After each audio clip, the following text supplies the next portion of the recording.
4 কিলোত মহিলা হত্যাকাণ্ডত জড়িত 3জন অপৰাধীক বুধবাৰে গ্ৰেপ্তাৰ কৰি সন্ধিয়া 6 মান বজাত ডিফুত ন্যায়িক আদালতত হাজিৰ কৰাই ডিফু আৰক্ষীয়ে।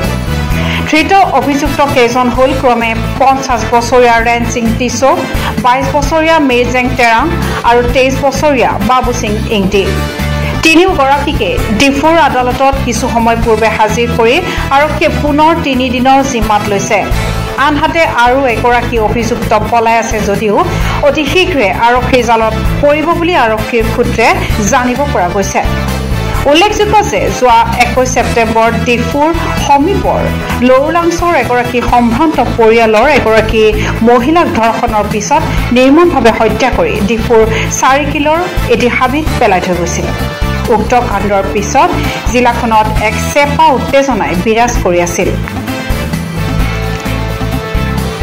মহিলা বৰ্বৰ হত্যাকাণ্ডৰ প্ৰতিবাদত আৰু দোষীক বিচাৰি কঠোৰ শাস্তিৰ দাবীত ডিফুত KNCA আৰু আইপৰ নেতৃত্বত এক জোৰ সমদল বাহিৰ কৰা হৈছিল।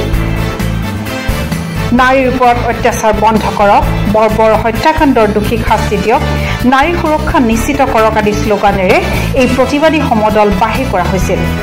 আনকি KNCAৰ নেত্ৰী প্ৰতিমা ইংহিপিয়ে আৰক্ষীক এই কাণ্ডত জড়িত অভিযুক্তক কৰায়ত্ব কৰিবলৈ 7 দিনৰ সময়সীমাও বান্ধি দিছিল।